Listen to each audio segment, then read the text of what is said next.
wabarakatuh. Halo anak-anak hebat kelas 6, bagaimana kabarnya? Hari ini sudah siap untuk belajar materi pendidikan batik ya. Hari ini kita akan belajar materi yaitu tentang jenis-jenis busana batik. Baik, silahkan untuk disimak video penjelasan berikut. Yang pertama, mengelompokkan jenis-jenis busana batik. Pada zaman dahulu, pakaian batik hanya dikenakan oleh keluarga raja dan para pengikutnya. Pada waktu itu, fungsi batik bukan hanya sebagai penutup badan dan pakaian, akan tetapi batik lebih berfungsi sebagai pakaian kebesaran untuk menunjukkan identitas dan kedudukan sosial. Pemakaian batik disesuaikan dengan waktu tertentu, misalnya upacara pernikahan, upacara kematian, atau upacara adat lainnya. Sesuai dengan fungsinya, motif batik di Yogyakarta dapat dibedakan menjadi 3 macam sebagai berikut. Yang pertama, batik yang digunakan untuk para bangsawan. Yang kedua, batik yang digunakan untuk pakaian sehari-hari masyarakat. Dan yang ketiga, batik untuk upacara adat. Yang pertama, busana batik yang digunakan untuk para bangsawan keraton, yaitu motif batik yang dipakai golongan bangsawan merupakan motif larangan. Busana batik ini digunakan oleh raja atau sultan, anggota keluarga, dan juga abdi dalam upacara-upacara di keraton, misalnya penobatan raja, peringatan penobatan raja, pernikahan anggota keluarga keraton, grebek, dan sebagainya. Berikut adalah motif batik bangsawan keraton. Yang pertama ada motif sawat, adalah corak batik yang berbentuk sayap-sayap besar sebagai gambaran burung garuda kendaraan Dewa Wisnu. Motif ini melambangkan kekuasaan atau raja. Yang kedua, motif parang rusak, adalah corak batik yang melambangkan kekuatan, kecepatan, keperkasaan, pertumbuhan, kesucian, dan menangkal kebatilan. Kemudian ada motif cemukiran, adalah corak batik yang berbentuk motif lotus, melambangkan kekuasaan. Motif cemukiran sejajar lurus yang disusun secara diagonal melambangkan kesuburan. Kemudian ada motif sambagen hook, adalah corak batik yang berbentuk mirip burung ponik. Motif ini melambangkan kelincahan, kemegahan, dan keperkasaan. Kemudian ada motif gawong, adalah corak batik yang berbentuk motif flora mirip biji aren. Motif ini melambangkan manusia dan kesuburan alam. Kemudian ada motif semen, adalah corak batik yang berbentuk motif gunung. Motif ini melambangkan pertumbuhan, kesuburan, sumber segala keberadaan, dan pusat kekuasaan. Selanjutnya, untuk motif larangan mempunyai fungsi untuk menunjukkan kedudukan sosial dan peristiwa tertentu. Selain itu, motif larangan juga dipakai sebagai peranti pada segi magis religius. Jenis-jenis motif larangan tersebut yaitu parang rusak, kawung, dan sawat. Motif ini hanya boleh dikenakan oleh keluarga raja dan para pengikutnya.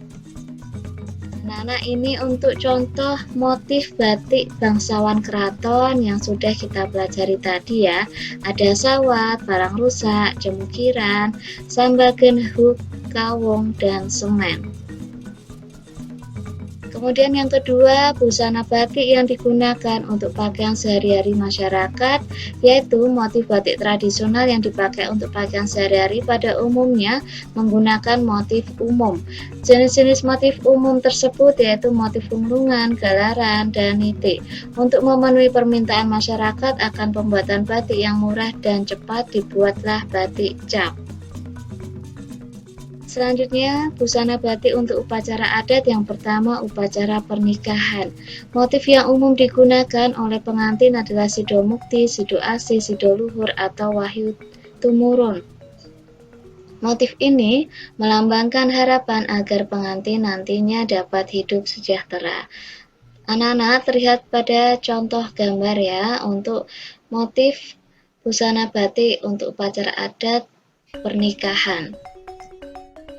Untuk upacara adat mitoni adalah peringatan 7 bulan kehamilan. Pada upacara mitoni, ibu yang sedang hamil menjalani upacara siraman dan harus berganti kain batik atau jarit hingga 7 kali dan diakhiri dengan motif yang paling sederhana, yaitu dringin sebagai kemben. Kain-kain tersebut melambangkan harapan para orang tua terhadap bayi yang akan dilahirkan. Upacara mitoni menggunakan motif sido luhur, sido mukti, truntum, wahyu tumurun, udan liris, sido asih, dan kain lurik motif lasem. Selanjutnya, membedakan jenis busana batik dengan busana non-batik. Busana batik adalah pakaian, baju yang menggambar atau bergambar atau bercorak tertentu yang proses pengolahan kainnya diterah dengan lilin atau malam, kemudian diproses dengan cara tertentu. Batik ada bermacam-macam jenisnya, yaitu jenis-jenis batik adalah sebagai berikut. Yang pertama ada batik tulis, terlihat pada gambar ya anak-anak, kemudian batik cap, dan batik kombinasi cap dan tulis. Anak-anak bisa melihat untuk perbedaan jenis busana batik. Tadi ada batik tulis, batik cap, dan batik kombinasi cap dan tulis. Pertama, batik tulis. Batik tulis adalah kain batik yang proses pemalamannya menggunakan canting tulis. Melihat dari bentuk dan fungsinya, peralatan batik ini cukup tradisional dan unik, sesuai dengan caranya yang masih tradisional, yaitu anak-anak bisa melihat masih menggunakan canting batik tulis ya. Ciri-ciri batik tulis, yang pertama menggunakan kain primisima, yang kedua proses pemalaman lama, yang ketiga menggunakan canting tulis, yang keempat batikan tidak rapi, yang kelima bolak-balik sama, yang keenam gambar detail, yang ketujuh tidak mudah luntur, dan yang terakhir baunya harum. Yang kedua ada motif batik cap. Batik cap adalah kain batik yang proses pemalamannya menggunakan canting cap. Proses pembuatan batik cap lebih cepat, batik cap harganya lebih murah. Kemudian ciri-ciri batik cap, yang pertama menggunakan kain mori prima. Yang kedua, proses pemalaman lebih cepat. Yang ketiga, menggunakan canting cap. Yang keempat, batikan rapi. Yang kelima, bolak-balik sama. Yang keenam, gambar kurang detail. Yang ketujuh, mudah luntur. Dan yang terakhir, baunya harum. Anak-anak bisa melihat pada gambar dan sudah sesuai dengan ciri-ciri batik cap.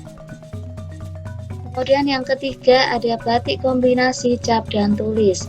Proses pembuatan batik kombinasi cap dan tulis tangan, mula-mula kain dicap lilin batik, kemudian kain ditambah isan-isan dan penyempurnaan motif secara tulis tangan. Pembuatan batik tulis kombinasi cap tulis tangan ini dapat diselesaikan dengan waktu yang lebih pendek daripada batik tulis. Kemudian ciri-ciri batik kombinasi cap dan tulis sebagai berikut. Yang pertama, menggunakan kain mori prima. Yang kedua, proses pemalaman lebih cepat. Yang ketiga, menggunakan canting cap dan canting tulis. Yang keempat, batikan rapi. Yang kelima, bolak-balik sama. Yang keenam, gambar kurang detail. Yang ketujuh, mudah luntur. Dan yang terakhir, baunya harum. Anak-anak bisa melihat pada gambar ya, terlihat kombinasi antara proses pembuatan batik cap dan tulis.